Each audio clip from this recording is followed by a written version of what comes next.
Cuando Estados Unidos y otras potencias mundiales vieron las riquezas que tiene el Perú en sus tierras, se planeó la creación del terrorismo y de esa creación se encargó la CIA. En los 80 un grupo de marineros enviados por la CIA subieron a Ayacucho a asesinar a comuneros, que reclamaban un fraude en unas elecciones. Aprovecharon esa rebelión para poder instalar el cuento del terrorismo. Los marineros llegaron a matar a los campesinos que protestaban. Y esta masacre no paraba. Para esos años no existía el internet, solo se creía lo que la prensa, la CIA y sus militares decían. Comenzaron a matar sin piedad hasta que un grupo de comuneros tomaron las armas para enfrentar a los marineros, camuflados llamados los Sinchis, por los pobladores tal como lo describe la canción de La Flor de la Retama, en esa región del Perú.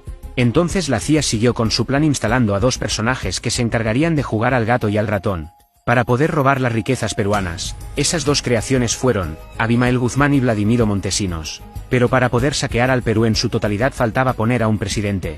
Y la CIA ya tenía a dos candidatos. Ellos eran Mario Vargas Llosa y Alberto Fujimori.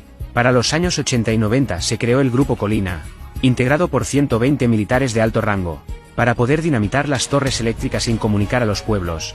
Todos estos cochebombas eran puestos por estos militares, y la prensa se encargaba de culpar a los campesinos con el nombre de terroristas. El asesino Abimael Guzmán, aprovechándose de toda esta convulsión social, habló con los estudiantes de los Andes para combatir a los marineros y militares que mataban a los pobladores.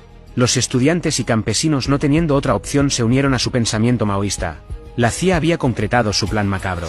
Puso a Alberto Fujimori como presidente del Perú, y creando la Constitución del 93, donde regalaba las empresas peruanas y las riquezas de sus suelos. Y cada vez para vender empresas peruanas se hablaba del terrorismo, y los militares llamados Grupo Colina pintaban paredes y mataban comuneros para que todo se enfoque en el terrorismo, y nadie se enfoque en la venta de las empresas y riquezas peruanas.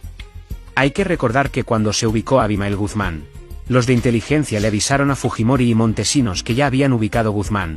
Y Montesinos y Fujimori enviaron a poner un papel debajo de la puerta de donde estaba Abimael Guzmán, diciéndole que escape, que ya lo había ubicado los de inteligencia peruanos. CIA ya tenía a sus tres piezas para el saqueo al Perú: Abimael Guzmán, Alberto Fujimori y Vladimiro Montesinos. Y no iba a permitir que inteligencia del Perú detenga a Abimael Guzmán, sino el cuento del terrorismo se les iba a acabar, y así no iban a poder saquear al Perú. La CIA buscaba desaparecer a la gente de los Andes peruanos donde está toda la riqueza. Entonces se puso el plan de esterilizaciones en todo el Perú.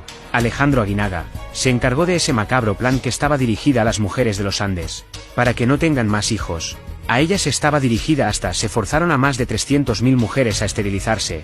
Ese caso fue archivado por la esposa del comandante Colchado, la fiscal Marcelita Gutiérrez. Estos dos personajes, quien tienen como padrino de bodas a César Inostroza, cabecilla de los narcotraficantes llamados Cuellos Blancos.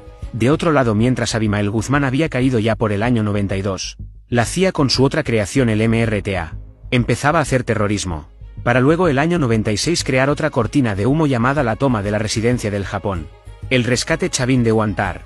En ese secuestro, cuando los emerretistas dejaron libre a la mamá de Fujimori, ahí se les cayó la careta.